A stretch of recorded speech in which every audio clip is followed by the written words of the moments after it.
Radio Free Skaro!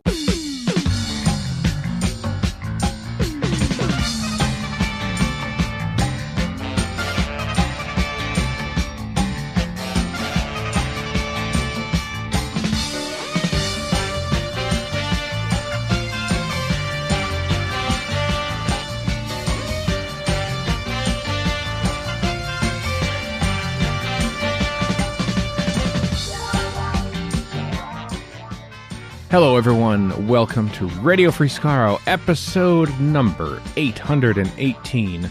I am Stephen in Edmonton. Warren in Vancouver.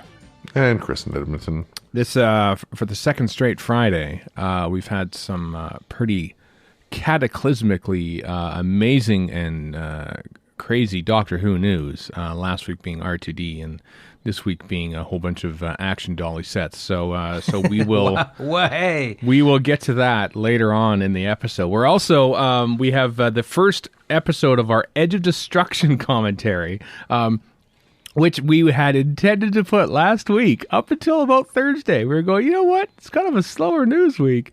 Let's maybe just bung that Edge of Destruction commentary here before the premiere of Series 13, because nothing else seems to be happening then, of course. RTD coming back. RTD2, yep. RTD2 changed all that, yeah. So now we're recording this on Saturday.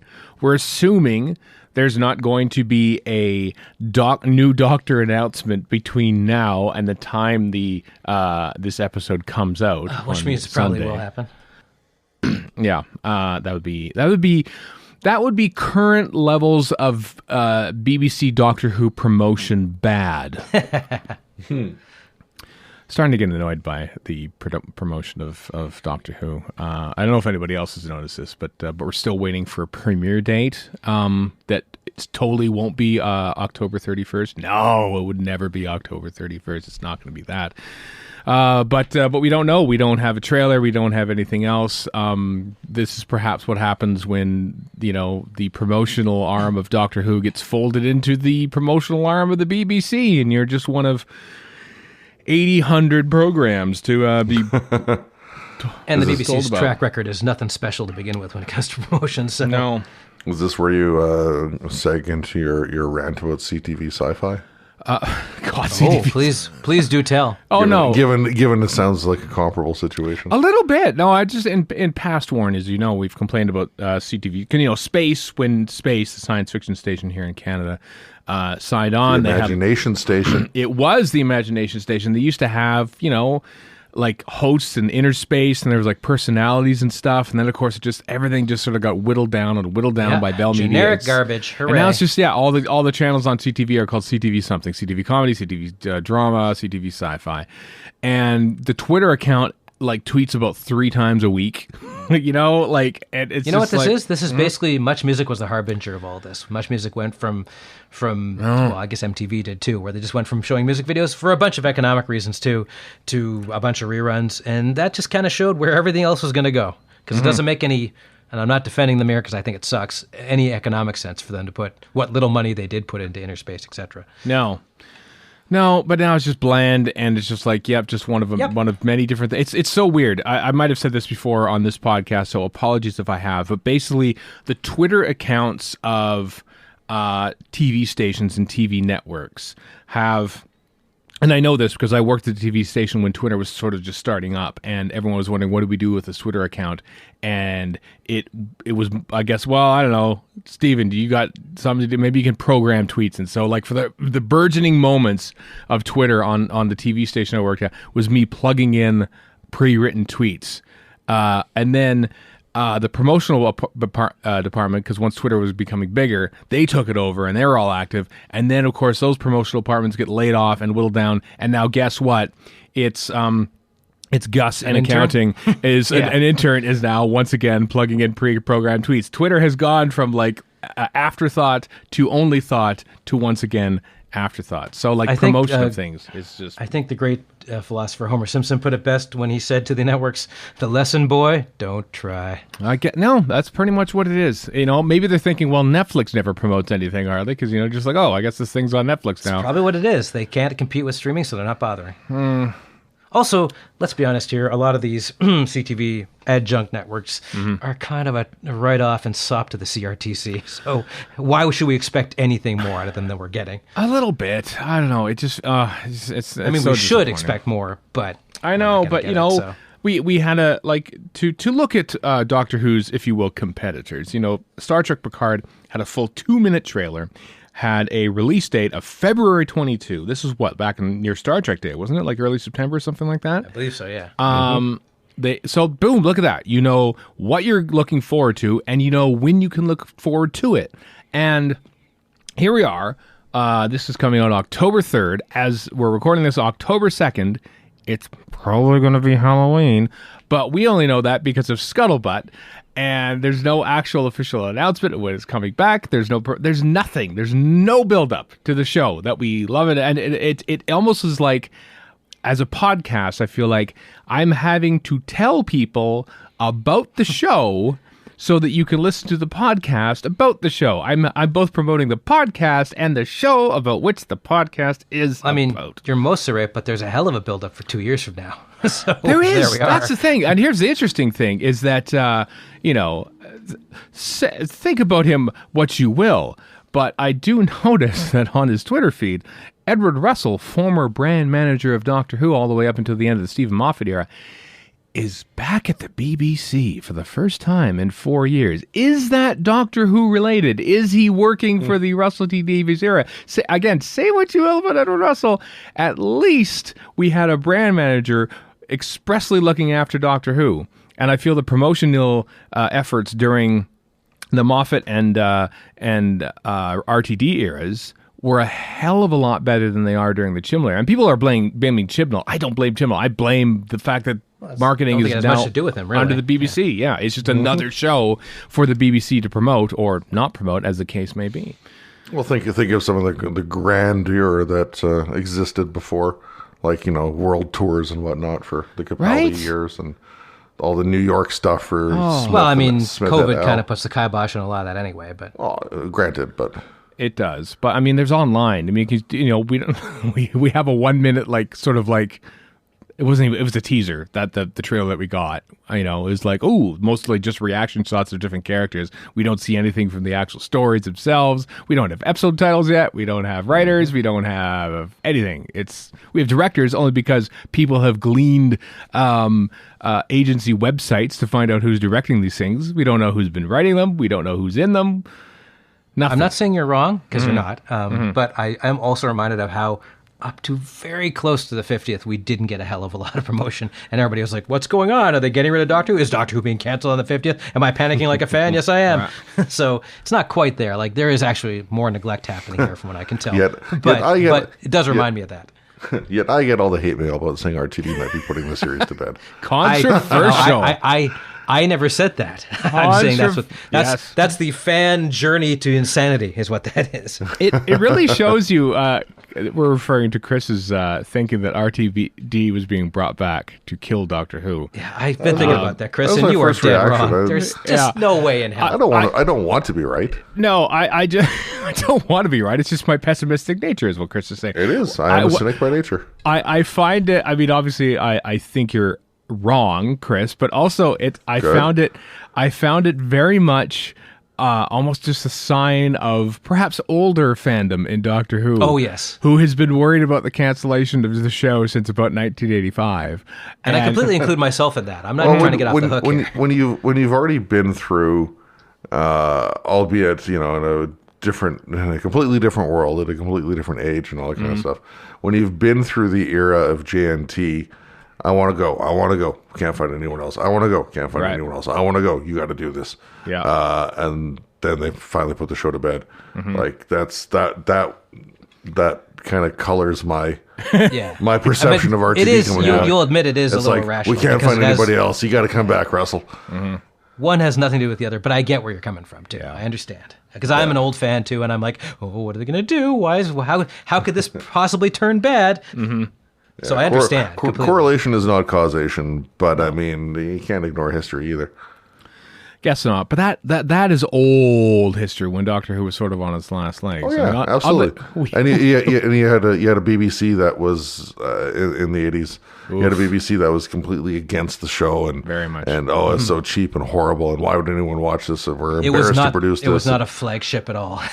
Whereas now, even if it's dimmed a little bit, it's still pretty prominent. It is. Yeah. And also, there's things like fandom that exist now in ways that were never perceived of back in the 80s.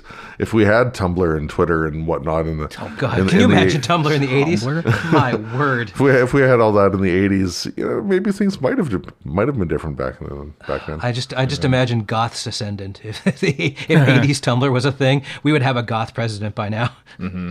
Well, he had a chance. I don't know if that'd be bad or not. Yeah. That's true. Yes. Mm-hmm. Anyway, I think it's a great thing. Just to piggyback off that, because that was the big thing all of last weekend and stuff. It sort of it's died down, and everyone's sort of still more looking forward to the RTD era than they are the last 9 episodes of the Jodie Whittaker era. Perhaps because we know. I mean, it's so weird. Like RTD is on like Instagram, like posting shots of him next to his Dalek in the garden and stuff like. And this is the most promotion that Doctor Who has got for the past year. Is the future showrunner taking pictures next to a Dalek. That speaks to nobody at the BBC going, Russell, could you tone it down a bit? Because we got to promote this thing. Right. And nobody's telling him that from what I can tell. Or if they are, he's not listening, which I doubt. They probably just aren't saying anything. Mm-hmm. I know. Anyway, I'm annoyed. I'm annoyed by it. I'm annoyed by this lack of promotion of Doctor Who. I hope it changes in the Russell T Davies. I hope this changes in the Jodie Whittaker era. I hope that we're not wondering, what's going to happen in the October of 2022? When's that special going to, I'm tired of the secrecy. It's dumb. Well, the thing is, the new Doctor will be announced by this new team, theoretically, right? So you'll get a little, I guess, better steading of that. That's true. Yeah. I mean, it's a great way. The way they announced the new Doctor was fabulous. In the at Wimbledon with specially shot film, I thought that was superbly done. But since then, we've got we've had Comic-Con panels that they bailed on. We've had next to no trailers leading up to it. We've had next to no details leading up to it. I don't know who's in charge of trying to promote all the secrecy. There is a way to promote a show without spoiling a show, and apparently we're just... Which the BBC also doesn't know, given the master showing up in that trailer. That's also true. So... I know, it's troubling. I mean, maybe Chibnall's like, well, no, I'm not letting these idiots anywhere near this thing. Yeah, I mentioned Star Trek Picard. I think that first season they promoted it too much in that basically every surprise appearance was foretold in publicity leading up to the episode, in the opening credits in that episode. I'm just sitting around here waiting for Jonathan Frakes to turn up because I know he's here because they told me about it. Okay, but I just like to point to classic Doctor Who. Resurrection of the Daleks. The Daleks are in this? Well, I know and that. Yet you have to wait a whole episode to get to them. I'm just saying, it would have been nice if they made, some surprise appearances in Picard would have been nice. But none of them were surprises, Yet, despite all this rancor, right. It's all a lead into us talking about some promotional work by Jodie Whittaker. Exactly, it is. Yeah. Well, I mean, such as it is. So obviously, it's an inevitability. We knew that Doctor Who was going to air sometime in the fall because there's a New Year's special. So time's running out. But Jodie Whittaker will be on the Graham Norton show on October 15th. Along with Timothy Chalamet, who of course is in that Dune movie, which is coming out, and Billy Connolly, which is cool. I hope that they don't. I remember when Jodie Whittaker, Lenny Henry, apparently. The other Doctor. Yeah, I love this. The Digital Spy article, not to call out journalistic mess ups, but it says another comedy legend and Lord of the Rings series. Is Lenny Henry in Lord of the Rings? I didn't know that. The Amazon Lord of the Rings. Oh, maybe. That's why I was thinking, what was he? Was he? Oh, I don't remember Lenny Henry in Lord of the Rings. When's that Amazon thing happening? Next year or something like that? Next year or the year after. They paid $500 million for the rights, which makes me wonder how much this thing's going to cost. Yeah. I hope to hell that they, because I remember last time Jodie Whittaker was on Graham Norton. Also, who was it? The 2 stars from Jumanji, Dwayne "The Rock" Johnson and Kevin Hart just completely just hogged the stage and the limelight on that show. I mean, how can you not have that happen with The Rock and Kevin Hart? Well, I know. Like them or hate them, that's what they're for. Just it's a sign of male insecurity. Just basically. I'm not disagreeing with you. I'm just saying we cannot be upstaged by this British woman who we can't understand because she's from a different part of England than London is. So we have to. But I mean, there's a reason The Rock is one of the biggest stars in the world. It's because of that giant ego and charm. It was mostly Kevin Hart who was hogging the stage. Oh, that's definitely male insecurity. Yeah, so no question of that. Mm-hmm. They were both paying some deference to Whittaker and to Dr. Who. And they just I haven't seen the interview, so I can't really comment. I shouldn't really comment. Anyway. October 15th. So my bet is just they never usually show trailers on the Graham Norton show. They usually show like the odd scene. Usually it's a very perfunctory scene and not that relevant to the plot. So my guess is that we will actually, potentially, possibly, maybe have a new trailer for Doctor Who Series 13 before October 15th. You heard it here, 8th. One would hope. Everyone. Yeah. Possibly. Or the exact same trailer we got last time with a couple extra shots thrown in. I wouldn't like that. I would like a different trailer. It's important to show different trailers when you're promoting things, just saying. Will we see Monster or the other monster that's supposed to be in next season? Who knows? Maybe we'll see whatever that monster was at the end of that big giant ARG video with the teeth and stuff. Maybe it'll be Return of Tim Shaw. We've all been pining for it. I thought it was Tim Shaw for a second, but I didn't see any teeth on his face, just in his mouth. So probably not. Anyway, Graham Norton next Friday as this comes out, October 15th. So there. Keep watching the skies, everyone. And the skis. Yeah. And skis. I'm just going to throw in a quick interjection here. All right, let's do it. So I just on a whim checked Amazon Canada, right? Their website for that, their Evil of the Daleks, and it's listed listed for sale on Amazon Canada for release on November 16th, 2021. I have pre-ordered it, sir. Yeah, Evil of the Daleks. That's always been. It's Galaxy 4 that isn't. It's Galaxy 4, right? I already ordered. We got an email from a listener saying that it is on. Amazon.com. Does that mean I already pre-ordered Evil of the Daleks? I know I lose track too. Oftentimes I go to the Amazon page thinking, put a second order in for the same stupid thing. You possibly, yes. Dunderpate. I'm going to find that out. Okay, well, apparently Galaxy 4 is on Amazon.com, but it says DVD unavailable, so I'm not even sure if you can pre-order it yet. So anyway, this is also part of life here in North America, waiting for DVD releases to show up. Yep, the supply chain problems mean nothing compared to these DVD scandals. While Chris is looking up... Apparently I hadn't yet pre-ordered Evil. Well, get on it. If I've ordered it, then you should be shamed that you haven't. I'm surprised with that. Jodie Whittaker was on a podcast called The Lineup with Sean Keaveney. I think she was on this before in the past, perhaps leading up to another appearance on Doctor Who. I haven't listened to it yet. Links in the show notes if you want to listen to it yourself. I don't think she talks too much about Doctor Who. I think it's mostly like talking about music and stuff. And so obviously Doctor Who enters into it because, of course, Jodie Whittaker is Doctor Who. But I haven't actually listened to it yet. But it's there. Links in the show notes. So I'm not going to count that as part of the BBC promotional arm with Jodie Whittaker promoting Doctor Who because it's just her appearing on a Doctor Who on a podcast rather. But it is there. Chris, have you come to a conclusion about which DVDs you've pre-ordered? I hadn't pre-ordered Evil apparently. Oh wow! How? Now you're part of the club. Yeah, I had.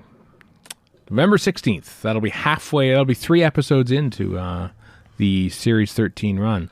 If indeed it's going out on October 31st. Catherine Hahn wink emoji. That's weird. From that show. That's a very, very, very winky emoji. Yeah, it is. I don't know. I keep rambling on about my Amazon stuff here. I do. It's just this is when I search orders for Daleks, nothing comes up for Evil. Okay. Oh, weird. Including the order I just placed. Oh, weird. How odd. This, folks, is a window into the pre-recording thing where Chris sometimes gets sidetracked by a thing, and then we have to sort of wait until he finishes. Squirrel. But except we're live on air right now. We're not, but yes.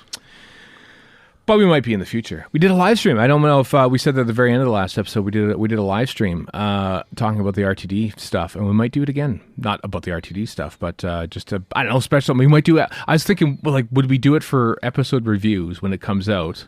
Possibly on October 31st. Wink. Or not. And I don't know, because when we record them, it'll be probably past midnight in the UK, late evening in North America. So for the Australians, maybe you'd thinking, wow, I get to listen to... I'm a 50-year-old diabetic man, so I'll definitely be at home on Halloween night. Yeah. So I don't know. We might do some future live streams in the future or something. Maybe we'll do a live stream to talk about the trailer of Doctor Who when it comes out, if it ever comes out. Because the BBC isn't promoting the show. It'll come out after the first episode. Yeah. I speaking of DVDs, I will admit I have sort of pressed pause on my season 24 box set extravaganza. I finished all the raw footage. And then I watched the new document. The new documentaries are good. I liked them.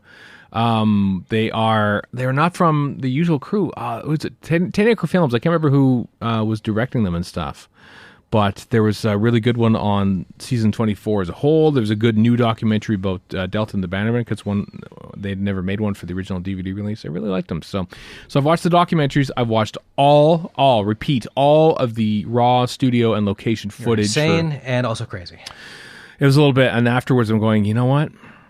I think you need to take a break from this. So no kidding, you don't say. I have not watched it for the past few days. I'm still interested in seeing the extended editions, but yeah, I've pressed pause. Sometimes you can go a little too hard, and I think I did. Just yeah, you that. did. I could have told you that right from the get-go. Yep. All right. Well, hey, speaking of looking back at past Doctor Who and stuff, let's go back, dip back in time to the Timelash. This day in Doctor Who history, this week in Doctor Who history, October 3rd to October 9th. Technically UK time, but I'll get to what I mean when we get to October 9th. Under the Lake debuted 6 years ago, October 3rd. It was a good episode, as I recall. That's one that I don't remember very well, but I remember really liking it. Who wrote that one? Was that Toby Whithouse? That was a Toby Whithouse joint, wasn't it? I think so. Yep. It is one of those ones where just kind of, you're like, oh yeah, that was part of that season.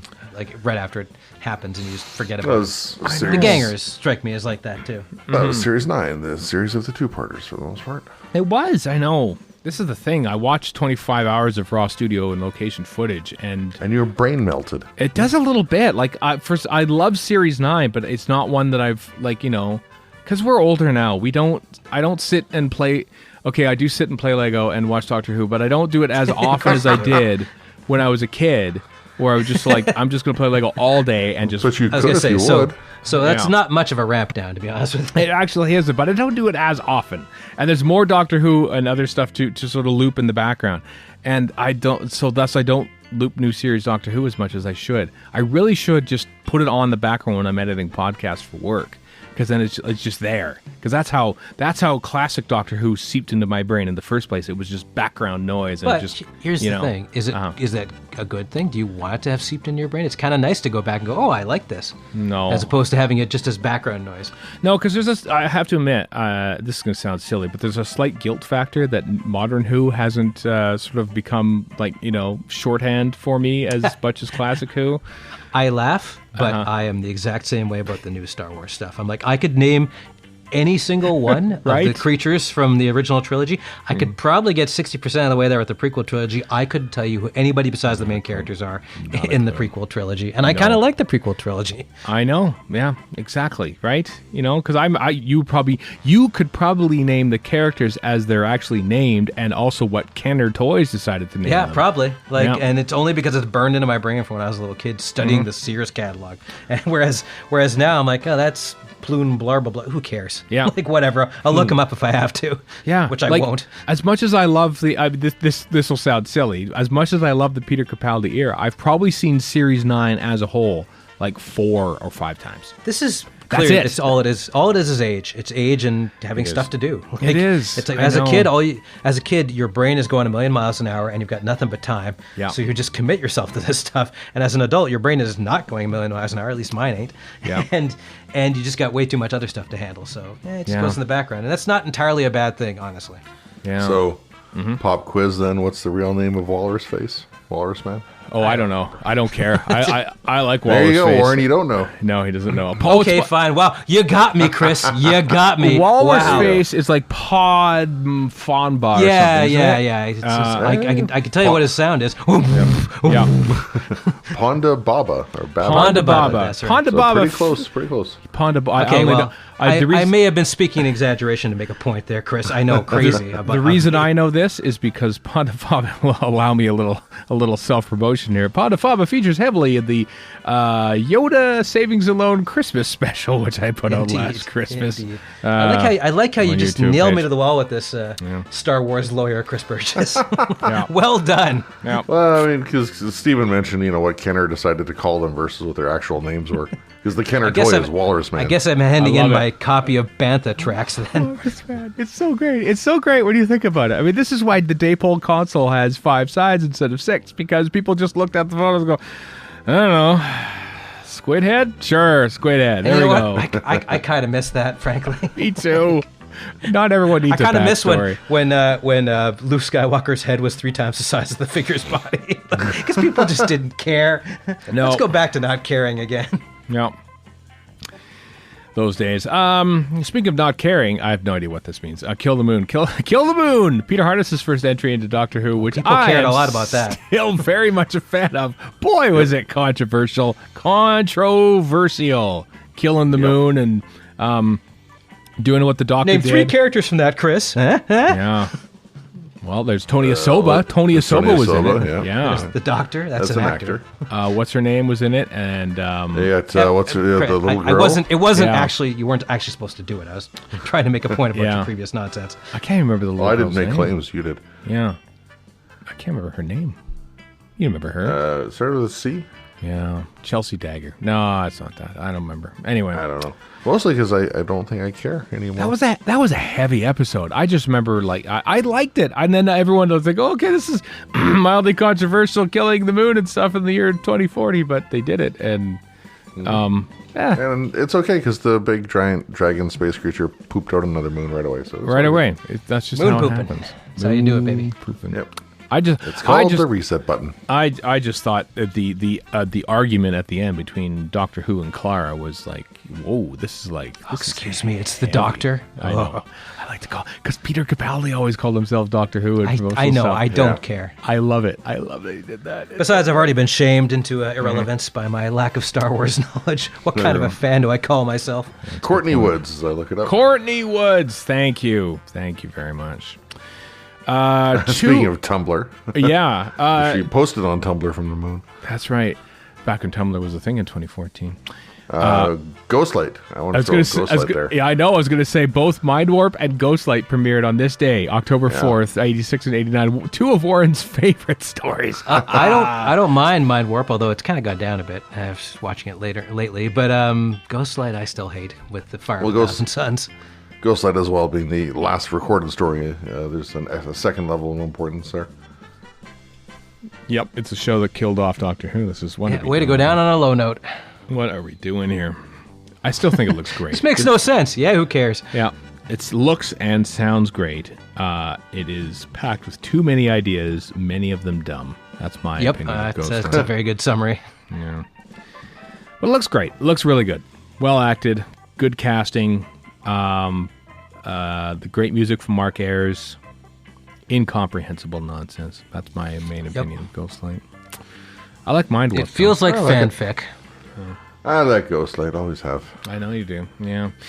Mind Warp is cool because the episode 1 is when we first saw what the hairy video of computer effects. Which kind of looks terrible now, but at the time it looked pretty cool. It does look like the Ashes to Ashes video by David Bowie. It does, which also at the time looked cool. I think it was on the same beach, actually. I think they shot that on the very same beach. I could be wrong about that, but it all looks very crazy video effects and stuff. But you know what? 86, it's a hell of a lot different than what they were doing in 85. And I bet you they couldn't have done that if they shot it on film either. I guarantee they couldn't. No, yeah. They could not. That's the whole reason it's done that way. That's why they shot it on video, because you can do that. Yeah. You know, though, actually, going back to the raw footage for season 24, what stood out to me is that, you know, you think of, like, when they made it in studio with, like, a whole bunch of, like, you know, scenes running together and basically everything's sort of one long take. A lot of it in that season is a lot of really shorter scenes taken just with, like, one camera, and then they're almost shooting at single cam a lot of the time in season 24, except it's still on videotape, and certainly when they were doing it live, which is weird because you could tell that they were sort of switching it back in the truck with Shirley Coward. Chris Clough always goes, "Is that okay, Shirley?" He's talking to Shirley Coward, the longtime BBC switcher in the truck. But a lot of it is like still kind of like shot single camera. It was a weird time, sort of them moving towards videotape, thinking that we're just going to shoot it like this, except they're shooting it like a film. Anyway. It stood out to me. This, Warren, is what you learn when you watch 25 hours of raw. It's not worth the sacrifice. Footage. No, it is. McCoy stuff. It is. 100% is. No, it is not. Nope. Speaking of season 24, Paradise Towers premiered October 5th. Another Warren's favorites, yeah. Oh boy, yeah. You're really going through the winners here. I think don't quote me on this, but I think according to Adam Martin's Doctor Who ratings YouTube series, which I watched relatively recently with season 24, I think this might have been the highest rated episode of the season, or it was going to be. I can't remember. It was certainly higher than anything in Paradise Towers. I'm just thinking off the top of my head, but so people said, "Ooh, Paradise Towers, let's watch." They did that back in 1987. To their detriment. Maybe they did the same a year later on that same day when Remembrances of the Daleks kicked off season 25, the proper 25th anniversary story, in my opinion. I agree with you on this one. Yes. Yeah. That was a pretty cool one. I'm trying to remember when we saw it here, because it was one of those stories that pirated, my friend. Well, that's right. Did we talk about this? Because I feel like yes, you watched it pirated, and it was on KSBS. Well, pirated. I mean, it was a third generation copy off of TV. Is that really pirated if somebody sends it to you after it's broadcast? I don't know about that. Not really. Although probably at the time that was piracy. Oh, that yeah, was probably, BitTorrent right then. Yeah. You know, it was not a very distributed way of. It did feel like you were getting away with something by watching it. That's true. Mm-hmm. Kind of. I never did. But also, we saw a Trial of the Time Lord off of Bellingham Station, and that even felt like you were getting away with something. Because this is not my usual PBS station. Exactly. Yeah. I feel like it's cheating. It was basically kind of like when you go to a hotel and it's like, "Oh, TV from a different city." Yeah. Which is totally nothing now, but when you were a kid, it was kind of a big deal. I know. Mm-hmm. It's like, whoa, there's a different Detroit station that I had no idea about. Very weird. In retrospect, it was very weird just having Detroit. Like, why in Edmonton, an area, did we have Detroit stations for? I don't know. It didn't make any sense. It's very I wasn't strange. complaining. No, my favorite example of this is when I went to Hawaii for work, and you turn on the TV, and the weather is just a guy in a Hawaiian shirt. It was the most relaxed dude in the world, because it's got the best job ever. He lives in Hawaii weather, and then he reports on said Hawaii weather, which is always the same thing. It's either like once in a while a monsoon, or mostly 75 degrees and nice. Yeah. What is your job as a Hawaii? I said Halloween because Halloween's on the brain. I wish I had that guy's job. That sounds like a sweet gig, man. It's not bad. Pretty much thought maybe that's what J&T pretty much thought he had.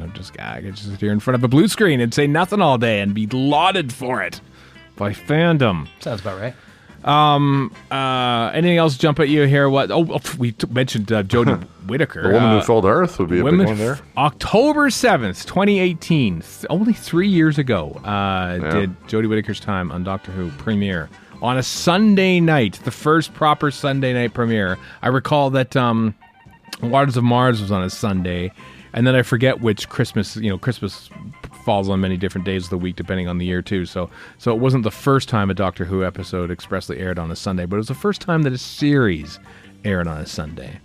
A controversial decision that still has reverberations to this very day. I'm betting it's Saturday when it comes back with RTD, not obviously this time. Oh, I wonder. Will it drop on a Saturday, maybe? I could just hear RTD talking about, well, of course it's a Saturday. It's got to be a Saturday. Marvelous. Well, as long as they don't have to worry about, scheduling it after Strictly or something. That's true. Because was it Strictly that forced the Capaldi episodes to air go at so late? 8:40? Yeah, it was. Yeah. This is why I'm hoping that it drops as opposed to broadcast. I'm just saying. Just join the rest of the world. I give up. I yield. I admit defeat. You were so adamant against that. I know. But you know what? I look around and says literally every other show is just having a release date as opposed to a broadcast time, and I just think, yeah, this is the way it's got to go. That wasn't the case with the one who fell to Earth. You talked of Star Trek Picard earlier, and it and Lower Decks and Discovery and whatever, they're still doing a weekly drop. Which they should. I want them to drop. I'm not saying drop the whole series. That's the worst thing. Don't do the Netflix one. Oh God, no, one episode, all at once. No, like drop an episode absolutely not. At a certain time of day. Probably, let's face it, like midnight. Like if it drops at midnight in the UK, we're watching it like early, like 5 o'clock in the afternoon, the previous day. Technically, here that would be kind of cool. That's true. Yeah, that'd be all right. Yeah, that'd be all right. I'd be down with that. No, God. Oh, God, no. Please, Chris, please do not misunderstand me when I say drop the whole series at once. That is the worst thing to do. I misunderstood. The worst. You changed your mind and wanted it that way now. God, I hate that. And Netflix is the outlier there. Now everyone is sort of dropping a new episode every single week. Ted Lasso. Yeah, because Foundation, for publicity purposes, the only reason Netflix does that is because they have so much stuff that they're making that they have to do it that way in order to promote that thing and then go to the next thing and then go to the next thing. Otherwise, let's say with Stranger Things, who knows, they might do it differently because it's such a big deal. But with Stranger Things, you don't, if you go week to week, you're sucking the oxygen away from 5 other things that people who don't watch Stranger Things are going to watch. So I get why they do it. I don't particularly like it, but I get why they do it. Whereas something like Paramount Plus, all they got is Star Trek. So of course they're going to stretch it out. Apple TV Plus, they have like their 1 or 2 shows that are like, here's the thing. And they're trying to be like HBO was, and maybe still is, where they have like the prestige stuff. So it doesn't make sense to dump all the prestige stuff like you don't care about it. No. Yeah. Anyway, What Who Failed to Worth got like 10 million viewers, which is like a super rarity in this day and age. But you know what? I mean, Apple TV Plus only has 20 million subscribers, and 8 of them are paid. So really, 10 million is a lot when you think about how probably a lot fewer people have been watching Ted Lasso and Foundation. Not to go way too far off the mark here, but we were discussing this last night, Stephen. I was saying that with something like Amazon or Apple, these are the shiny car in front of the dealership, and then you go buy a Honda Civic. That's what these are. They're just there to get you in to buy an iPhone or order groceries off Amazon or whatever else. In the meantime, here's this shiny thing to keep you occupied. I mean, and I like these shows, and whatever. I've already got Amazon Prime anyway, so it's not like I'm eschewing any of this. But that's what these things are. Unless you're, Netflix, I guess, and a couple other ones. Like, there's just no reason for you not to do it that way. No. It doesn't really matter if Apple, which is why they shouldn't be saying to people, oh, we're going to pay you less, which they tried to do with union people. We're going to pay you less because we have less subscribers. Too bad, you're a $1 trillion company. Pay people. Like, that's nonsense. Maybe HBO Max, though. They care about stuff. They don't have any side stuff. I'm just saying. Bring Doctor Who to HBO Max for Series 14. Just saying. Anyway. Yeah, but HBO, remember when HBO got announced and it was very confusing, and I'm not an HBO subscriber, or I guess I am through Crave, but in the States, it's a whole thing, and they were trying to bring more content as opposed to better content, which kind of goes against the entire ethos of HBO, but so who knows? Like, nobody knows what the hell they're doing, as per usual in the entertainment industry. Very true. The 10th Planet, October 8th, 1966. The first story in that production block, of course, and of course the beginning of the end for one William Hartnell as TV's Doctor Who. And the Cybermen. The Cybermen premiered on that day in history, 1966, at the tail end. And what are the great cliffhangers? It's one where he bends down, he's go, what? He's got a human hand. You look up at his blank face, and it's kind of ropey looking, but in 1966, he was thinking, what the hell's going on? I kind of want to hear Peter Capaldi say, "A Delosian Cybermen." Mondasian, yeah. I know. He did say that, though, so that's why I don't want to hear him say it. Oh, well, it was a Monday. That was the Mondasian Cybermen. I know. What I'm saying is I'd like to have heard Peter Capaldi use the same intonation for Telosian. I got you. Yeah. So that was a pretty cool moment, 10th Planet. And the fact that it exists, also fun. I'm glad we have that moment to watch. And also, what other show can bring back Sock Lamp and make it somehow work? And I know. I feel like the 10th Planet has actually, increased. It's thanks to Stephen Moffat. He's actually enhanced the legacy of those early cheap-looking Cybermen. Yeah. Now that we sort of know the backstory. And showing the origin, which honestly is, I think, a great origin. It's really interesting. And it's just showing them constantly in pain. I'm like, wow, this is proper creepy. Way to go, Stephen Moffat. Right. Yeah. Good stuff. And here's a big moment in history. Now, this is why I wanted to say I sort of fudged a little bit, because October 9th, 1965. That's Mission to the Unknown. That's set in stone. The one-off episode at the end of the last episode that Verity Lambert technically was producer for, although she had pretty much moved on at that point, and John Wiles has sort of taken over. That aired in 1965. What October 9th means to me in this part of the world, but it was actually the midnight on October 10th in the UK in 2013, is the announcement that Web of Fear and Enemy of the World has been found, and they are on iTunes. And I just remember everyone knew it was coming. They sort of had an embargoed press release earlier, with Deborah Watling and Fraser Hines earlier that day, and everyone sort of had knew it was coming, probably in the 3 or 4 days leading up to it. But that didn't matter. Everyone was just elated on Twitter, just waiting for it to happen, waiting for it to drop. And the overall, I've never seen Doctor Who fandom so united in something so joyous on Twitter as I did those 2 or 3 hours leading up to. Never will again. Yeah, leading up. I remember I left work because I got off work at 4:30. 5 p.m. is midnight time in the UK, and I sort of knew it was coming down. I remember just ripping, I'm running out. I wanted to get home for this moment, and I just remember following Twitter all leading up to it, and it was just what a day. What a great! I gotta see this 40-year-old footage. Come on! And there it was, and then I ordered it, and it's I'm buying it right away. And all of a sudden, it didn't take me. It took me 3 minutes into the episode 1 of Enemy of the World, thinking, "Is this real? Is this actually real? Is it real? Is this real? It's just been redone. They redid it, didn't they?" It's just I couldn't believe it. And anyway, that's what October 9th means to me: is watching episode 1 of the Enemy of the World and just realizing, holy crap, there's Doctor Who that's new to me that hasn't been seen in 50 years. And then the guy who found it became a Brexiteer. Yep. That's why you got to cherish these moments. You got to cherish the good moments, because eventually they might go to crap. So not might. Inevitably, they will go to crap. Yep. Absolutely. So look at me. I optimistically thought I knew the Star Wars names, and look at me now. You don't. You don't anymore. Yeah. Hoist by your own petard. Not really. Who cares? Anyway, that's what happened. So that is what happened this week in history in Doctor Who: The Timelash. Hey, this is exciting. This is something to look forward to, perhaps. I say look forward to, for the three of us, maybe going to England again. Remember those days when we used to go places? I have my optimism is shattered. So sure. To the country with the second highest number of new COVID cases every day. Yeah, we were looking up and go, ooh, the UK seems to be doing better. I see Facebook posts, people going to pubs and stuff like that. They must have COVID under control. They don't have COVID under control. Can you combine a sad trombone and a New Year's little thing together? Because that's the sound I think we should make. Kind of is. That's the one.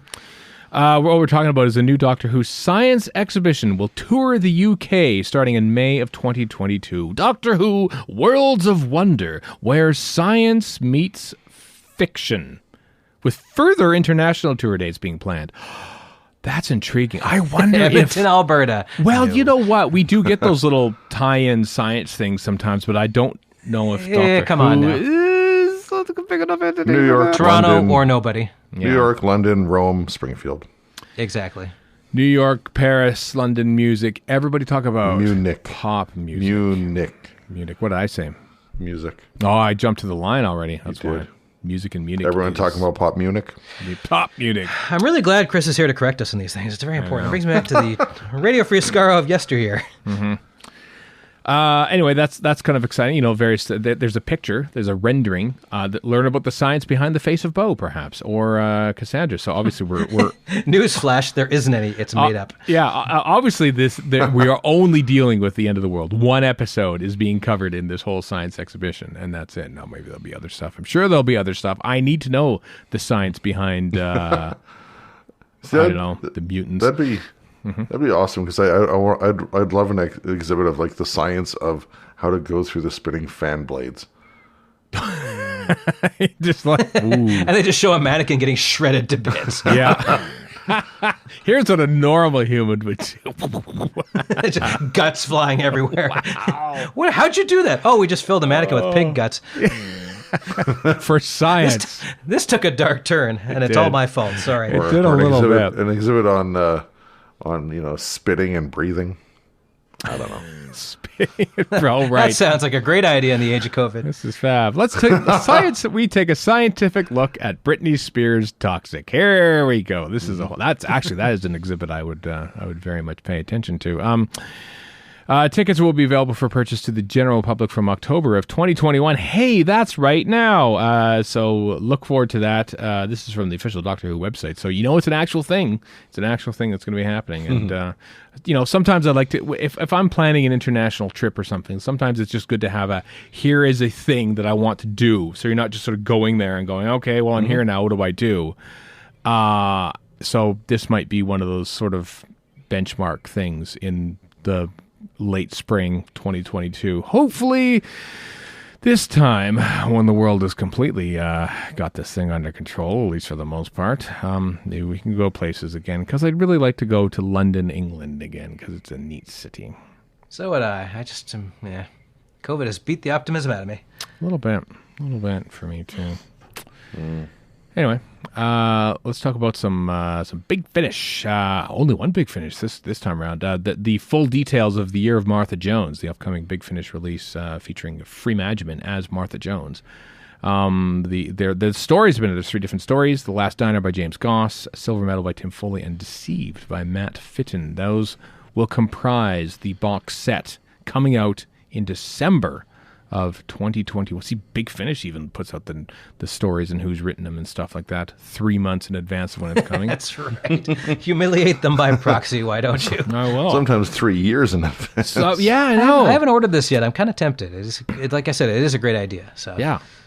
I mean, it's made. I mean, you get the impression that RTD was like throwing bones out here, thinking, there you go, there, I'll give you a whole year to play with when you come to make these. Or perhaps you're throwing, but hey, wait, why don't we do this? Hey, Free Benjamin, how's New Amsterdam doing for you? Do you want to maybe make another series of Doctor Who where you're the main star and your character's not just pining for the Doctor anymore? Maybe we'd like to do that. Just saying. Maybe it's a backdoor pilot. Maybe this audio series. Since he wrote the whole idea of her pining for the Doctor, I don't know if he'd say that. That's a good point, actually. Maybe he's learned. I'm hoping he's learned some lessons in the past 13 years since you left Doctor Who. I'm pretty sure he has. Yeah. That maybe you don't need to do that. Anyway, okay, so we teased this an hour and a half ago at the beginning of this podcast, but big day. Surprise for a lot of people. Action dollies, folks. Action dollies. B&M's shops will have these in a couple weeks. Here we go, in order as they appear in the Radio Free Skaro news list. First Doctor and TARDIS set from that the very first story, An Unearthly Child. Look at that, TARDIS. How many TARDISes do you have, Warren? I know I probably asked you this every time, but let's see. I've got 2 full-size ones, one of which is just a bookend inside a shelf. The other is actually on the dolly shelf. I got a couple other little ones kicking around somewhere.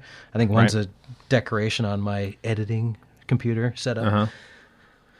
So that's about it, I think. Yeah. So you wouldn't get. No, I would not get another one. No, Okay. I don't need another TARDIS, and I don't need another Hartnell. No. So yeah, nothing against these dollies. I'm sure people will get them and they'll be happy about it. Great, wonderful. I just don't need more TARDISes cluttering up the joint. All right then. I mean, I've already got most of my dollies inside a tub to be pulled out when I do bookshelf doctors. A tub. So, yep. Wow. They were out of control, so now it's just the Doctors and a few other choice bits and pieces. Oh, including okay. Greg Fink's great 3D 3D printed Fourth Doctor Superior TARDIS console, the one and a Chumbly. I still don't know how to think about it. When I look at the bookshelf Doctors photos, there aren't as many people clamoring in the background there waiting for their time on stage. Now they're just in a bucket. It's just the Doctors. In the casting bucket is what they are. Mm-hmm. Yep. As opposed to the casting couch. Whoa! Yes, very much opposed to the casting couch. This is go on. I was gonna say I like how there's multiple in the blurb. There's multiple mentions of how the TARDIS is more proper than what had come before. Like, where's the wording here? Of course, a new First Doctor's TARDIS that's not just a repaint. Oh, this is an actual proper new mold. Wow. Yeah, that's from the creative director of Character Options. That's true. But even the TARDIS is also presented for the first time with a more correct Brahatsky-style taller roof and Fresnel lamp of Season 1, plus additional drip bars on the lower windows. I have one Drip TARDIS. bars, It's the Matt Smith TARDIS. It's the one that apparently I never turn it on because it would be annoying. But the little button, you pull it off and it makes the TARDIS dematerialization noise. That's the only TARDIS I have. I think I'm going to stick with it because that's my rule. That's my personal rule. For the longest time, my TARDIS, the one that's on the shelf, was actually just where I'd stick all the assorted bits and pieces, like the time rifle from Invasion of Time and all that stuff. Right. It would just go in there to get it out of the way. The DMAT gun. The DMAT gun, Exactly, yes. the DMAC gun, yes. If you're a fan of a particular mold, you'll be happy with these two sets. Spores. So the mold for the androids of that appear in Earthshock seem very similar to the one that appears as the Rassilon Warrior robot, apart from the hands because you can still shoot little spears and stuff. But there's an Earthshock set with Peter Davis's Doctor. The little thing there that he and Adric are doing to fix the bomb. It's a bomb, and then the two androids, the black androids from episode 1 of Earthshock. They are their own set. That's pretty neat. If you were a big fan of the 80s Cybermen, and we all are, yes. The 5 Doctor set has John Pertwee's Doctor with his costume from there, and the aforementioned Rassilon Warrior robot, which is essentially the same mold as the android, probably in actually the show too. And then there's But I absolutely love the Rassilon Warrior robot having the hand, the fingers split apart before shooting out said spears and arrows. Yeah, and then there's the plastic bag booted cyber leader there. I don't think there's a thing on the back of him where you can make him spit milk out when he gets impaled by a spear. That would be awesome. But does it have a voice chip that says, "Oh"? If they're gonna go 5 Doctors, there needs to be they should have that just a shorter Welsh Cyberman, which is it's just criminal that they removed that in the special edition. Just criminal. But the original exists still. You can still watch the original version of the 5 Doctors. Anyway, both on the same DVD. They are. Yeah. Which version is on BritBox? Oh, that's a good question. I think it might be the original. Oh, good. Don't quote me on that though. I've never checked. I've never checked BritBox on for Doctor Who, the 5 Doctors. No, I know it's there. I just love that there's a 5 Doctor set featuring the 3rd Doctor. Like, I mean, that's still legit, right? You got to pick it's still one. legit, totally legit. Honestly, they should have brought it. They should have brought in a Herndl doc. Oh, that would be glorious. Does that not seem natural? Like, hey, you have a Herndl dog. You just look a little bit different than a piece Herndl. of pineapple to eat or whatever it was. Piece of pineapple. Yeah, where's my fruit cordial? Come on. They should have the TARDIS set. It's just like that little wicker set, chairs and table and pineapple on there. And you can have like a decor set and sell the chairs and table and like the fountain and honestly, well, they could. Oh God, honestly, the 5 Doctors, you could do multiples. You could do the Barusa thing. You could get like a little miniature version with the little board that he has there with all the miniature docs and stuff. The Dalek sets we haven't yet talked about that we'll get to are marked numbers 6 and 8. 5 Doctors, 6 and 8. So what you do with the Barusa set is you sell an actual full-size set that you can put your dollies into, and then you sell with it Barusa's robes and hat. Oh my God! Well, because you could totally have Tegan for the Herndl Doctor, whatever, Susan, the thing, or Susan the 1st Doctor and the Dalek. You could have 2nd Doctor Yeti and the Brigadier. Oh, there we go. Or the unit people, the guys in the office. What's his the fill-in? Carstairs, the guy actor who plays Carstairs. Oh yeah. You should have a copy of tomorrow's Times. Or the executive assistant guy. I think you could probably do it. The Pertwee one should just be Pertwee, Sarah Jane Smith, and then a very gentle incline for her to roll down. That'd be great. Just a little piece of like rug, just tiny bit. Like it's just like 3 degrees incline. Thinking, oh no, help! What am I doing? Or you could have a third Doctor, Sarah Jane, and Master. That'd be good. Yeah. And a chessboard, which can't be that tough to package. Just put a piece of cardboard, the chessboard. You put a chessboard on there. Yeah, with a Barusa and the little pedestal thing, and I don't know We're all going around the proper thing, which is Flavia. We need a mind probe, and I can't remember the name of the character. Black Seeds of Rap. We need the Castellan and there you go. Yes, the Black Scrolls. Black Scrolls and the mind probe. Well, although we don't know what the mind probe looks like. What about the harp? And the meeting room. Gotta have the harp. P Diddy and the harp. The harp in the conference room. Yeah. That's a good idea. Look at this. They got 10 play sets from the 5 Doctors alone. There you go. Character options. Get to work. Yeah. Based on our whims. For our needs. This is what you gotta have a Bessie that's got a rope attachment. Yeah, for the gentle incline. Yeah, absolutely. Yeah.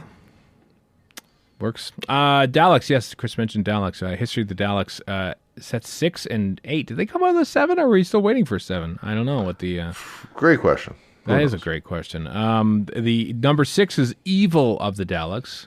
Should be The Evil of the Daleks, of course, because that's the name of the story. Well, is number 7 maybe Day of the Daleks, because that comes in between?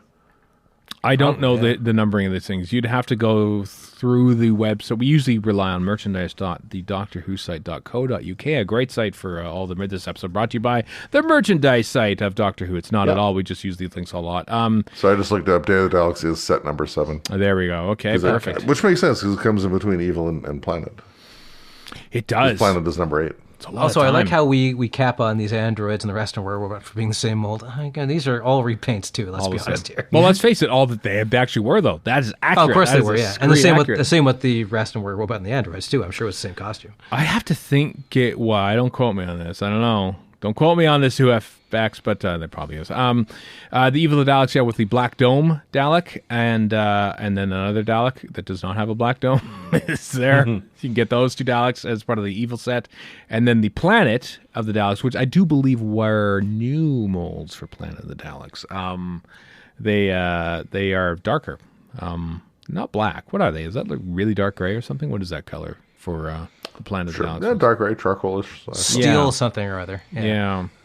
Blue steel. Blue steel Daleks. So there you go. If you're collecting Daleks, they are cool. I only have the one Deadpool Dalek. I almost want to break my own rule and just buying a Dalek just because I think they're neat. But the description says, I just lost it. Black and metallic gray splendor. Ooh, splendor. I like you read off having a Deadpool Dalek, which is actually kind of cool, to be honest with you.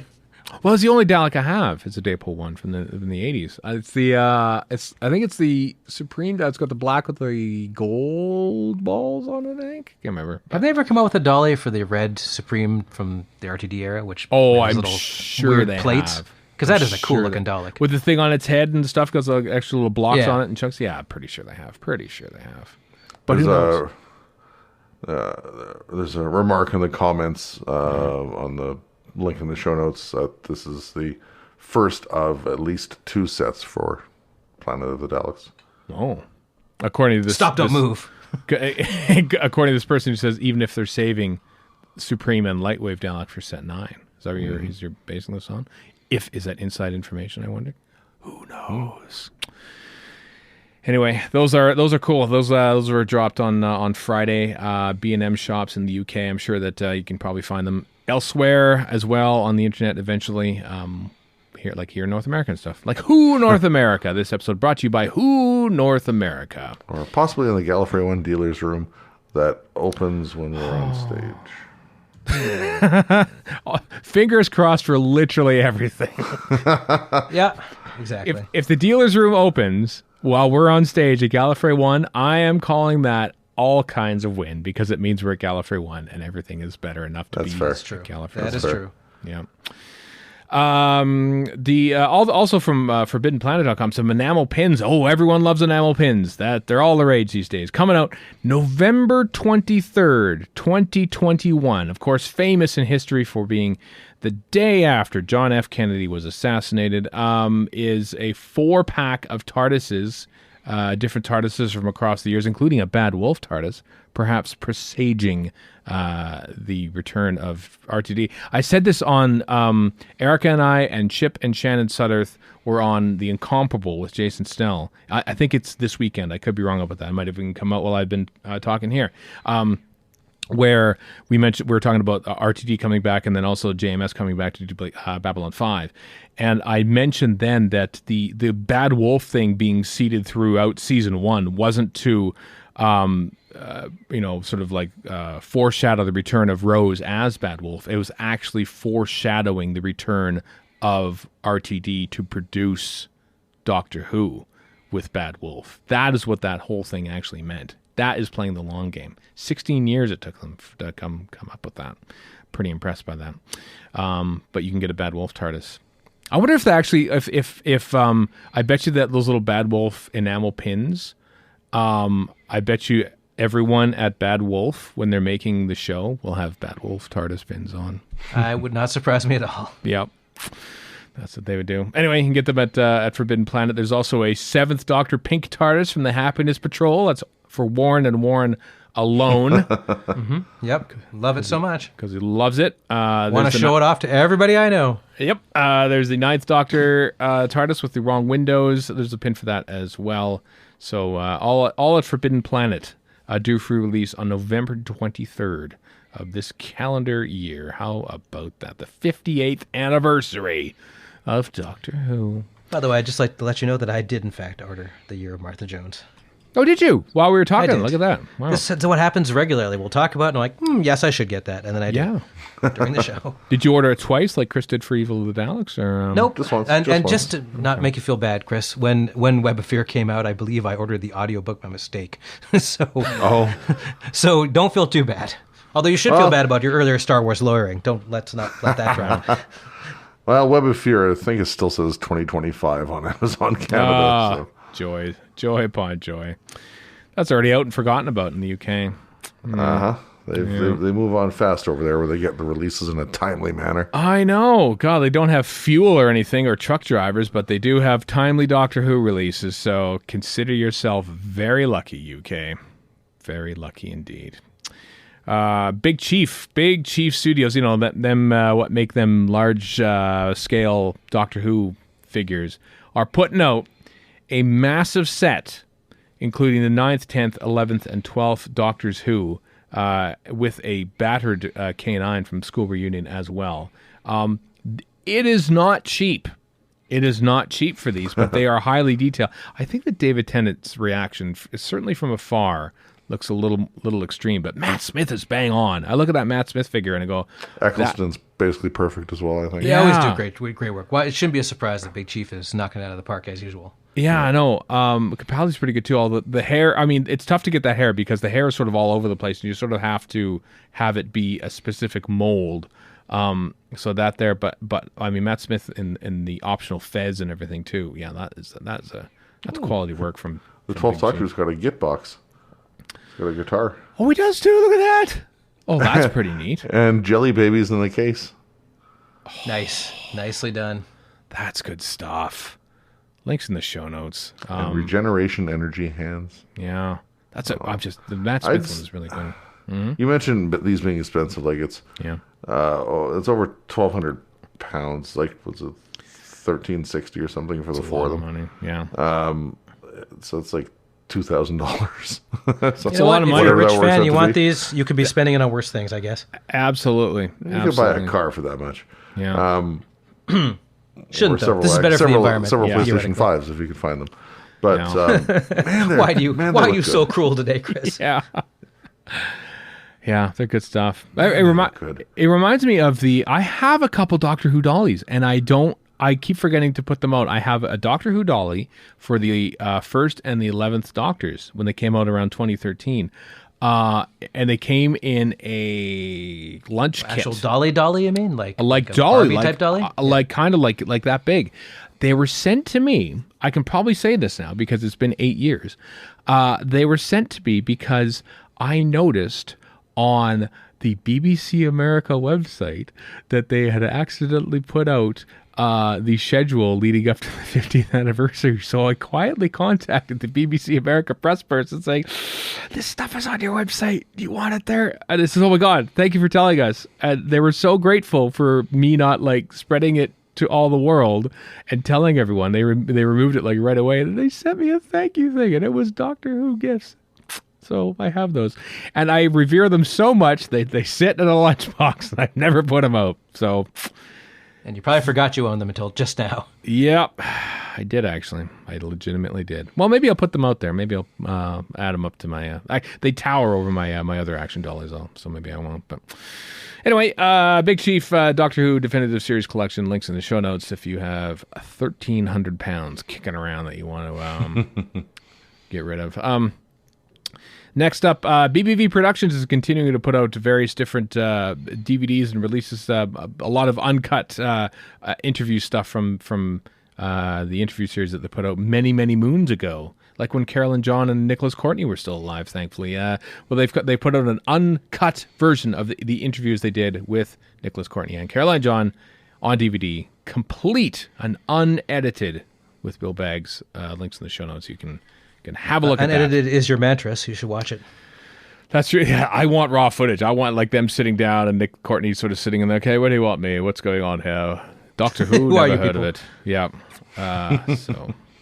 So that'd be kind of cool. So there you go. Also, last in the news list, this I've seen a lot of people talking about this. It's finally hit the market. The Blake 7 Annual 1982. This is one of those fan-made, wonderfully fan-made, I should say, productions about a fictitious annual for Blake 7, the last series of Blake 7, Series 4, which finished up on December 21st, 1981, when they killed Christmas. You can get it. And all the profits raised to the book go to charity, Save the Children and Axminster and Lyme Cancer Support. So links in the show notes. You can help support those charities and also get a pretty fine Blake 7 product along with it.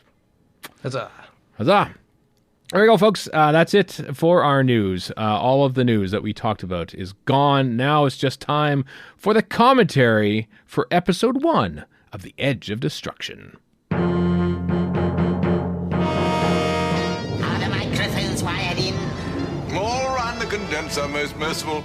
We're looking forward to excellent duodecaphonic sound. This is the moment when I get a real feeling of job satisfaction. Hello, everyone. Welcome to the commentary, the Doctor Who Classic Series commentary for Inside the Spaceship / Beyond the Sun / The Edge of Destruction, which is what everybody calls it. /C. / serial code The number first C. / story in Doctor Who history. Yeah, The Edge of Destruction, the two-part story. Various particulars about which we'll get into, but why waste that now when there are literally only 4 actors on screen for the next 50 minutes, split up into 2 episodes?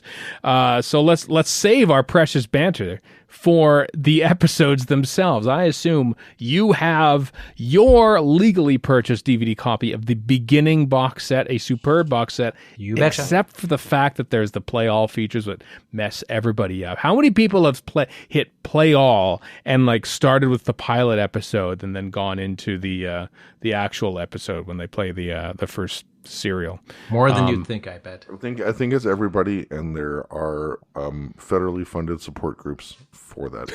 There should be. Well, Wow. Edge of Destruction was on a different disc. We never had that problem. There is a play all feature, though.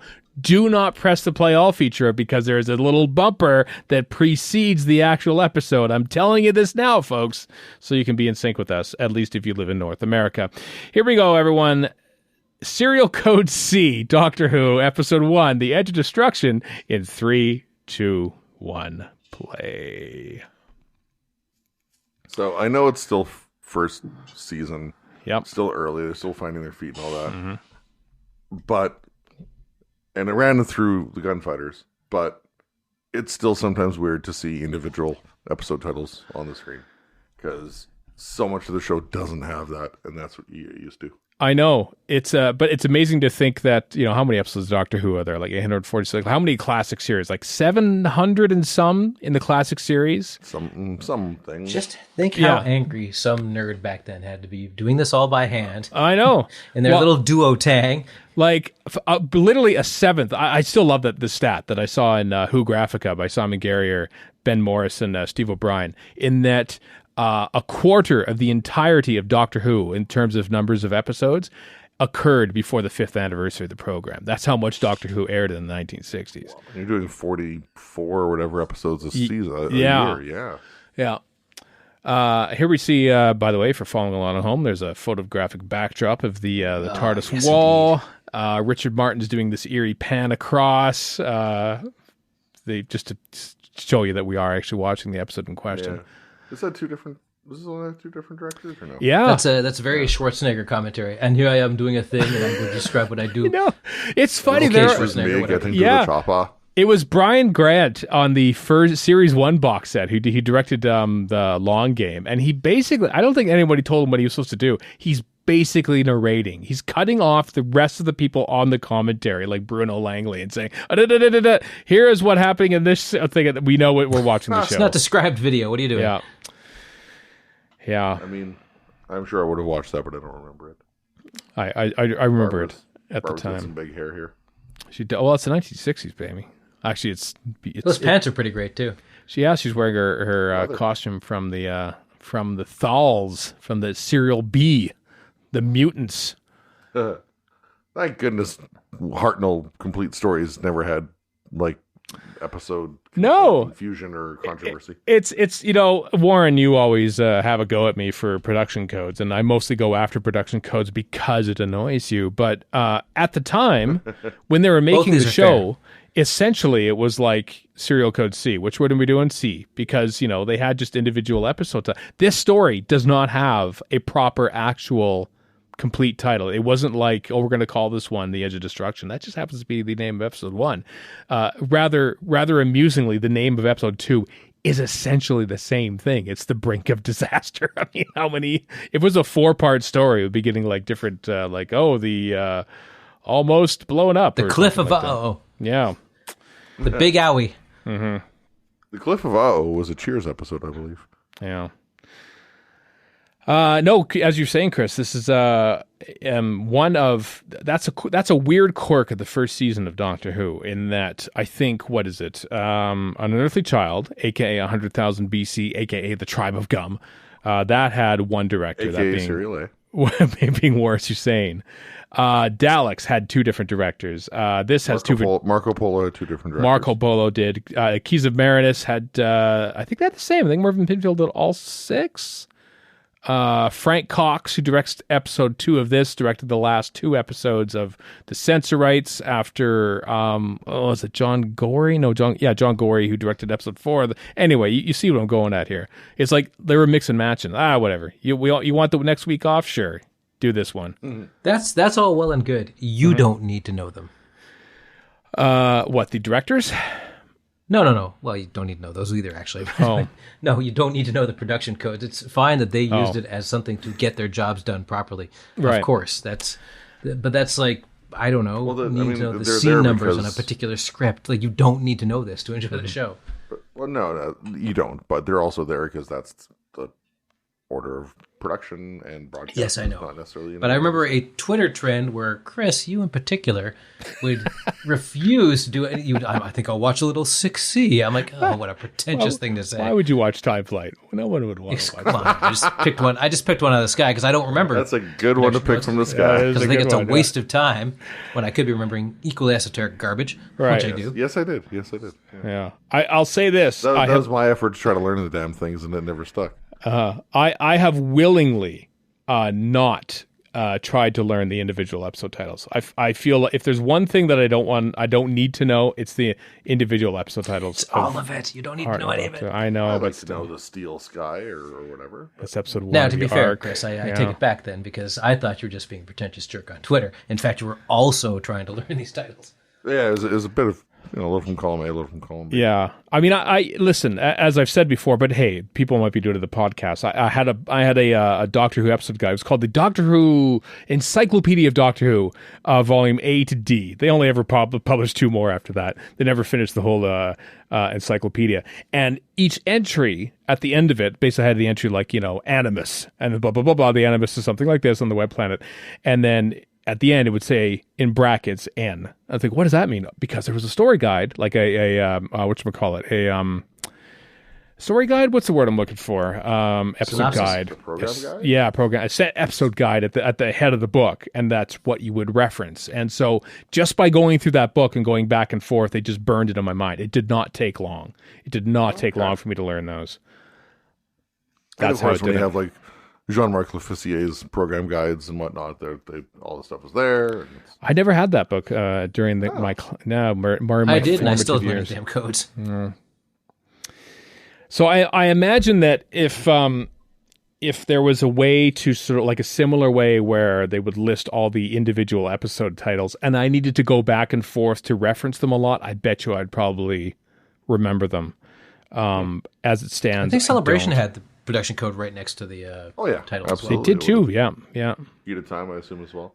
Epic Tome. Just to talk a little about the story. Yeah, absolutely. What are you talking about? I can't remember if I read the Target novelization first or if I watched the episodes. This is one of the late Target novelizations. I still remember 130 Sylvester McCoy. pretty sure logo I on read it. 132 or something. novelization. Yeah. Somewhere up there. Uh-huh.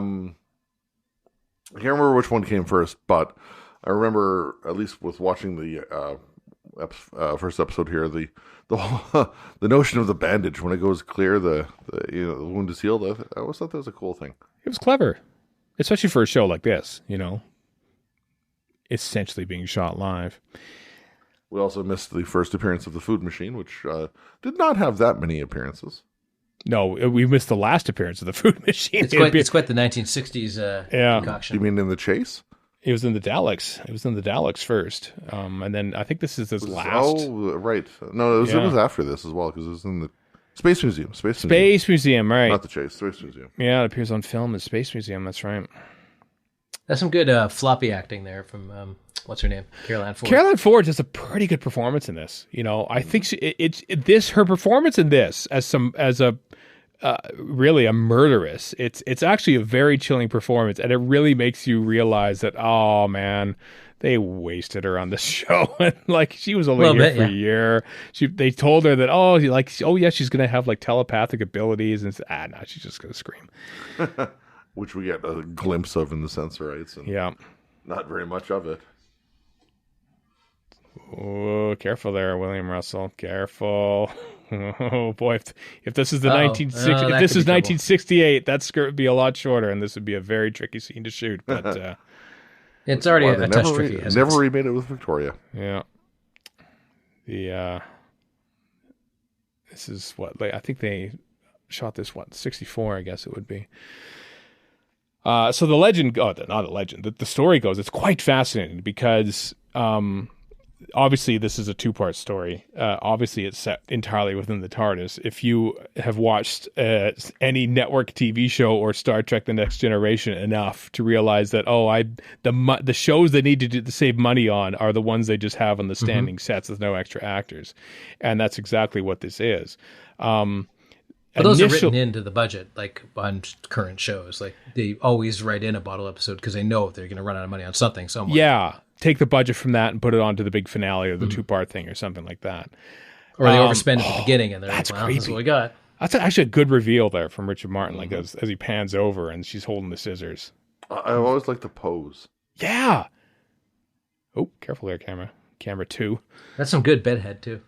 It is actually. I'm sure it's natural. I like the shadow, actually. Like, it's a very film noir look to it. You can see the shadow. Like, look at that. That's like Psycho stuff. Man, Richard Martin, take it all back. This is controversial. When did Psycho come out? 60? 61? 1960, yeah. Yeah. Good of Caroline Ford to drop the scissors right there. I mean, it's for the camera person to pick up. Anyway, it's a 2-part story, but they basically at the time when they conceived this story, Donald Baverstock, who was like head of drama or something, or serials or something at BBC One, was basically saying, you know what, before Doctor Who even gets started, after they've started production of their first ever serial, he's saying, this show is too expensive. I think we should shut it down. But they already had given a 13 episode order. They can make 13 episodes, but that's it. And the next story was going to be Marco Polo, which of course is 7 episodes, and they couldn't just stop 2 episodes into that. So they thought, well, if we have to only do 13, let's just have an episode like this, and it'll finish it off, and that'll be it.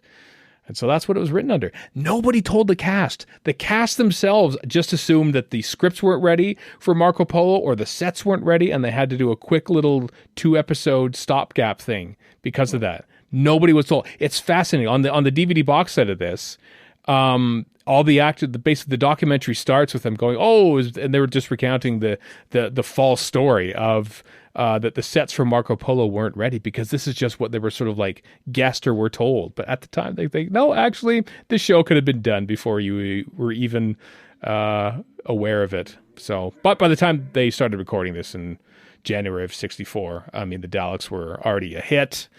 And the next order of episodes were already secured. So that is the story of the Edge of Destruction. The end. Neat. Yeah. It's tied off.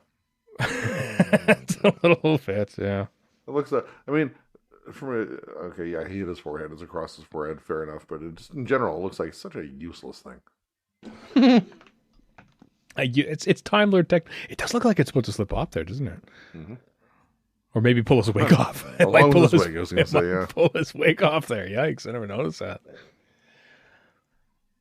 So this is the cheapest Doctor Who episode ever made, unsurprisingly. And for good reason. Yeah.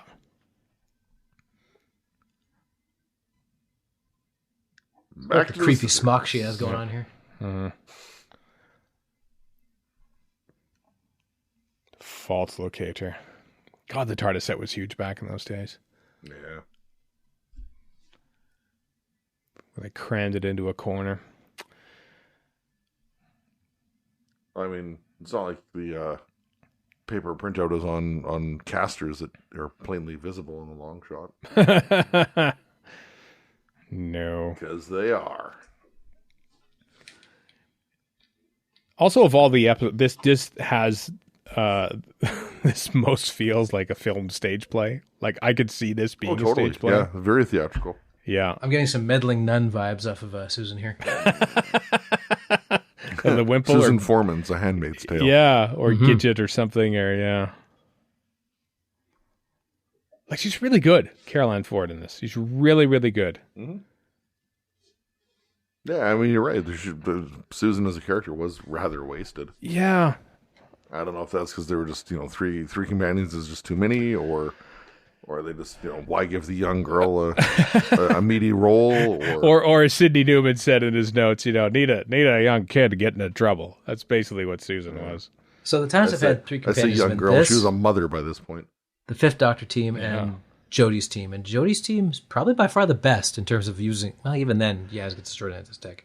You mean since this or including this? Yeah, I'm trying to think of all the times we've had 3 people time team wise. Oh, well, it's a necessity in these days because you basically have 2 different storylines going on. One with 2 companions, one with a companion, the Doctor.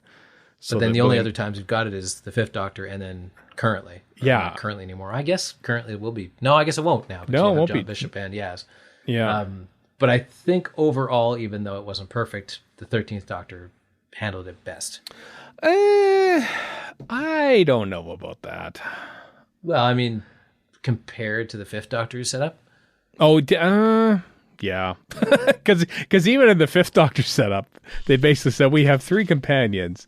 Let's lock 2 of them away and get a high-profile guest star and have that person act opposite Peter Davison like they did in, like, Terminus and Kinda and The Awakening. Edric's annoying. Yeah. Tegan's loud, and Nissa, whatever.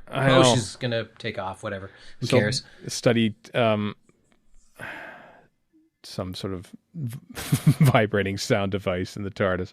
Yeah, none of that is any of the actors' faults, I'd have to say. It's no. just Talking like the delta wave augmenter? Delta wave augmenter. No, not the what's, oh, wait, focus. Is that supposed to happen? Is this a directorial fault? See, this is where you will cut all manner of slack to Doctor Who, no matter how big the obvious flub. Whereas if Marvel did, I don't know, something slightly wrong, you'd be, you see, they hate their fans. I mean, okay, so somebody who comes to Doctor Who right via the new series, let's say they even go so far as to go back to the start of Eccleston, and then they're not sure if they should jump back into the classic series, but they decide, okay, let's do it, and they go back to the very beginning, and then they come across something like this, like, what must they think? I How's remember this any different than Midnight? Or yeah, the way that editing. Yeah. It is kind of the early version of Midnight, isn't it? Midnight's great. Yeah. You know. Also, I would never recommend anybody start Classic Who with this. I would say start with Tom Baker or Pertwee, and then kind of go forward, and then jump back once you're used to it. I remember get the warm bath before you get ready for the cold shower. Even I was like, because I remember probably like you. No, I can't remember, Chris, if you saw this on PB on KSPS, the Hartnell ones. I believe I did, yes. Totally. You did? Totally. Okay. Yeah. I only saw them on YTV here in Canada, which was started November 7th, 1991 with An Earthly Child. So I saw this, late November 1991, which is, pretty much the last thing I've seen of Doctor Who. Oddly enough, the first Doctor is the last Doctor that I saw. But even then I was thinking, this is weird stuff, man. This feels very much like the pacing killed me. Like, I like it now, but at the time I just couldn't do it. It was a bit different, yeah. Though I loved it in the books. For whatever reason, it worked great in the books. Well, because you can read it your own. Well, the books could also embellish and pad. Yeah, exactly. Yeah. Because at the end of the day, like, especially for something like this, like the early books had, they had their page count, and you had to meet that regardless of whether it was war games or not. Yeah. Something like this, by the time this was not novelized by Nigel Robinson. Yeah. Well done. You had a higher page count. You had whatever, and you still only had 2 episodes of source material, so you could pad the hell out of it. And I can't remember if it was that padded in the end or what, but there's the opportunity for it. Mm-hmm.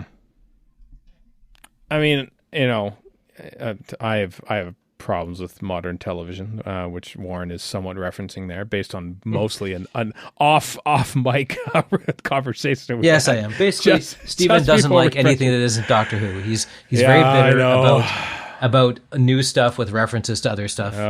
But apparently Doctor Who can refer to anything, and it's just fine. I'm circling the wagons around. I'm just like, whatever. I'm halfway through life. I don't care about new stuff anymore. I might get disappointed. Let me just focus on what I like. It's not too much to ask. No, what I mean to say is that, pacing, when it comes to pacing, these episodes were only meant to be watched one every single week, and you weren't recording it. You weren't watching them over again. You aren't necessarily ever going to see it again. Yeah. No, you might not remember what's going on. Some of the dialogue in each episode sort of like gently prods and reminds the viewer what happened to the previous episode, whether you saw it or not. And I find the pacing of modern streaming shows, particularly those on Netflix, which they essentially make to be watched all in one sitting now. It's I'm not disagreeing with you at all. Yeah. I find those shows are just lugubriously paced. I just find them forever. So slow. Whereas something like this, if you watch one episode a day, as I'm doing right now at the time of recording and leading up to the 60th anniversary, it really puts it into focus when you're watching it how it's meant to be watched. I saw a good quote by, I can't remember who, but somebody on Twitter who said, "It's time for that fun game. Is this prestige series good or just expensive?" Yes. Who said that, Warren? I need to find on Twitter. Somebody who works in TV on Twitter. Oh, I need to find Twitter accounts that agree with me and retweet them to echo my cause. Well, you'll have to see a lot of screenwriter drama, so I don't recommend it. Okay. I have to admit, until I saw that's an out of focus shot. I was never quite sure what was going on in the scene. I don't think it's very well directed, as if to say what's happening. They're just like, there's a clock there, I guess, but apparently it's melting. Time is melting. There's a heat wave in the TARDIS. Never quite understood it.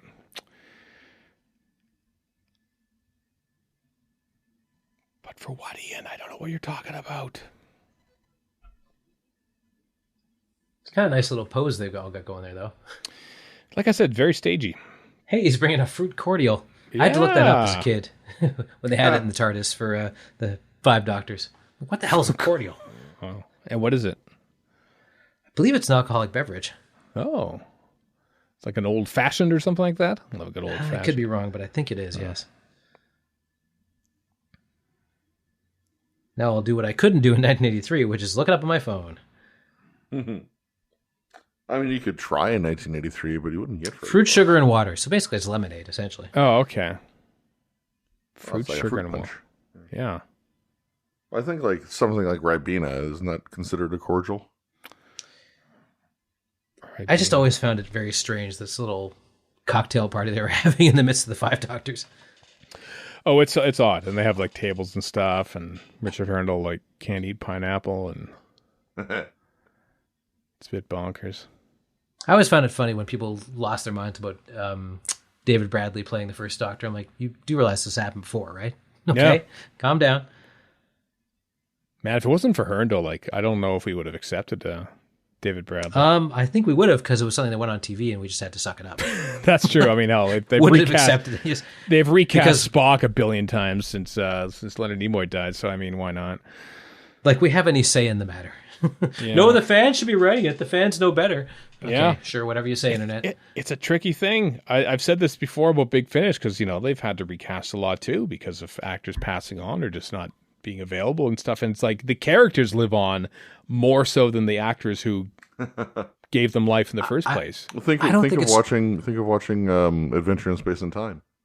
I don't think it's tricky at all. I think it's pretend people that you can have anybody play, because that's their job, to play pretend people. Yeah. Now, having said that, if you dare reboot Star Wars, anybody with the originals.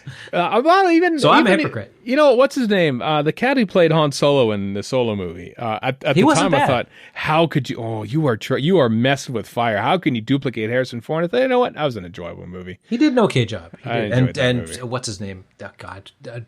Donald Glover. Donald Glover. Thank you, Donald Glover. Lando. Did a pretty damn good job as Lando. Yeah. I mean, nobody is Billy D. Williams, but he did okay. William December Williams. Oh, what a man. What a cat. I mean, I'm not a huge Rise of Skywalker fan, but damn, Lando is at least 1 star out of 4 in that thing. And he's not even trying. He's just phoning it in. I'm like, I don't care. I'll answer that call. It's Lando. This is not Lando. I see they've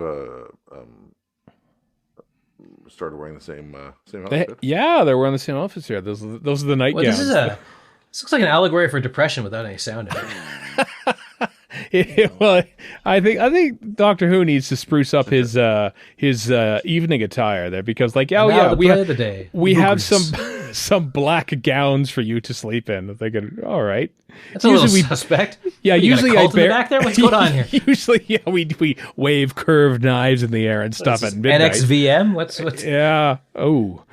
Yeah, that's a little much. Let me take it back a step. It's the Kaliak. Ian's hanging out at the day spa there, basically just waiting for a foot rub. Yeah, people pay good money for this. Yeah. Yeah.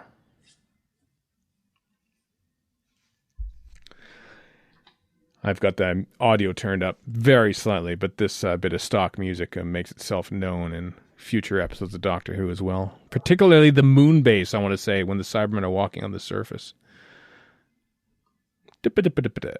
Hand acting. Who can it be now? Well, he's looking up. That's only going to be Ian. Yeah. Not the hardest of things to guess. I know. He should have looked down, really. He should have looked elsewhere. Who can it be now? Yeah. Or maybe he should have attacked him from behind, and then and maybe it was Coquillian. Maybe it was Bennett. Excuse me. I think we know he's called Coquitlam. That's true. Well, there we are. Well done, Richard Martin. That's it for you. The next episode is directed by Frank Cox. We'll try and spot the differences of direction on the next episode of Doctor Who in our classic series commentary for The Edge of Destruction / inside the spaceship / serial code C on the next episode of Radio Free Skaro. Break of disaster. Yes. Until next time, I am Stephen in Edmonton. Morning, Vancouver. And Chris in Edmonton. So long for now.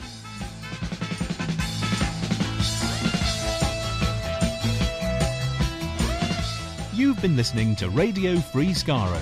Find us online at radiofreeskaro.com. Follow us on Twitter and Tumblr at Radio Free Skaro. Subscribe to us on iTunes and donate to the show at patreon.com/Radio Free Skaro. Thank you.